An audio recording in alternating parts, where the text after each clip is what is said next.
BHEL Bharat heavy electric equipment है और इसकी आज मैं करने जा रहा हूँ एनालिसिस, फंडामेंटल एनालिसिस। ठीक है, तो फंडामेंटल एनालिसिस शुरू करने से पहले मैं कुछ डिस्क्लेमर दे देता हूँ आप लोगों को, जिससे कि आपको कुछ जो आपके शक हों वो थोड़े दूर हो जाए।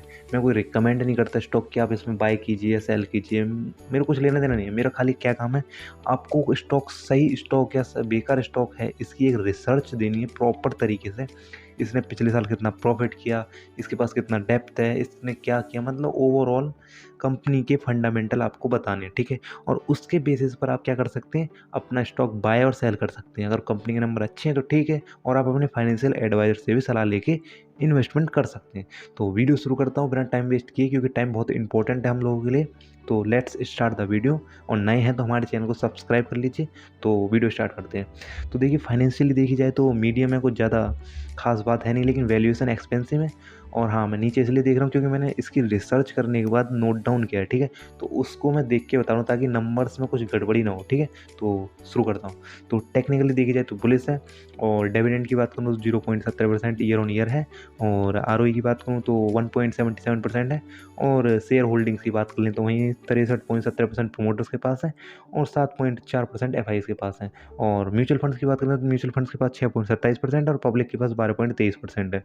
और अदर्स की बात करें तो 11.31% अदर्स के पास है। इसने बीते एक साल में 190% का रिटर्न दिया, काफ़ी अच्छे रिटर्न दिए, और 6 महीने में 119% का। ऑलमोस्ट जो लोग बोलते हैं ना कि स्टॉक मार्केट में पैसा डबल होता है, तो वो इस तरीके से होता है। ठीक है, तो बात करें इसकी ROE की तो ईयर ऑन ईयर बताऊंगा अब। ठीक है, तो FY21 में ईयर ऑन ईयर नहीं, फाइनेंशियल ईयर बताऊंगा। ठीक है, FY21 में -103% और FY22 में +116% बढ़ा है, और FY23 में +5.4% बढ़ा है ROE। ठीक है, और वही बात करूँ ROA की, तो ROA माइनस FY21 में -99% और FY22 में +116% और FY23 में +1.3%। और वहीं ले लें अपनी EPS की, तो EPS भी कुछ ज़्यादा खास बात है नहीं, क्योंकि कोरोना काल चल रहा था। FY21 के तो नंबर्स लेने ही क्या है उसमें।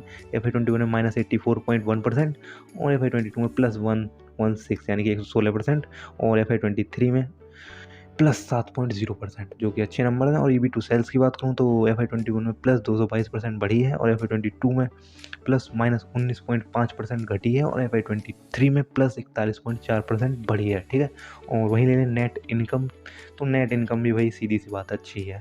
FY21 में थी -84, जो कि कोरोना काल चल रहा था उस टाइम, और FY22 की बात करूँ तो +116%, और FY23 की बात करूँ तो +7%। ओके, कोई बात नहीं। रेवेन्यू की बात करूँ तो FY21 में -19% और FY22 में +22% और FY23 में +10% बढ़ा है। कंपनी अप एंड डाउन चलते रहते हैं, इसमें ऐसी कोई बात नहीं है, ये बिजनेस है। और डेप्थ एंड इक्विटी की बात करूँ, FY21 में +11.8% और FY22 में -5.3%, और FY23 की बात करूँ तो +11.1%, जो कि अच्छी बात है। और कैश फ्लो की बात करूँ, कैश फ्लो में भी काफ़ी अच्छा मूवमेंट है इसमें भी। FY21 में 119% प्लस था, यानी कि 119% बढ़ा था, और FY22 में +17% यानी कि 70% बढ़ा है, और FY23 में -212%। कोई बात नहीं। बैलेंस शीट्स की बात करूँ तो एसेट से FY21 में 55,000 करोड़ एसेट से FY21 में, और FY22 की बात करूँ नहीं, पहले एसेट्स एंड लाइबिलिटीज़ दोनों एक साथ बता देता हूँ। ठीक है, ताकि आपको कन्फ्यूज़न ना हो। ठीक है, तो FY21 में इसके पास जो एसेट्स थे वो थे 55,000 करोड़ के। ठीक है, और लाइबिलिटीज़ थी दूसरी तरफ 29,027 करोड़ के। ठीक है, और दूसरी तरफ ले लें FY22, तो FY22 में 56,000 करोड़ के इसके पास एसेट से, और लाइबिलिटीज़ थी 29,740 करोड़ की, जो कि काफ़ी अच्छा डिफरेंस है, जो कि होना भी चाहिए। कंपनी के नंबर्स अच्छे होने चाहिए।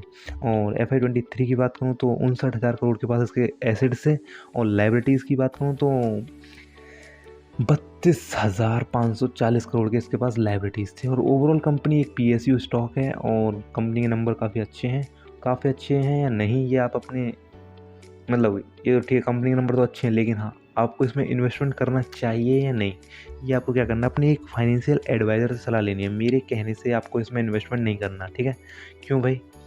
मैं कोई सेबी रजिस्टर्ड हूँ नहीं जिससे कि मैं आपको सलाह दूंगी आप इसमें इन्वेस्टमेंट कीजिए या नहीं। तो मेरे को कोई लफड़ा नहीं चाहिए। तो मिलते हैं अगली वीडियो में। अगर आप हमारे चैनल पर नए थे तो सब्सक्राइब जरूर कर देना। तो बस यही है कंपनी में, और कुछ है नहीं बताने के लिए। और अगर आपका कोई स्टॉक्स हो जिसके बारे में आप जानना चाहते हैं तो मैं कोशिश करूँगा कि उसके ऊपर मैं डिटेल में एक वीडियो बनाऊँ, ठीक है। तो आप स्टॉक्स का नाम बता दीजिएगा, मैं कोशिश करूँगा पूरी कि उसके ऊपर एक वीडियो बनाऊँ डिटेल में, ठीक है।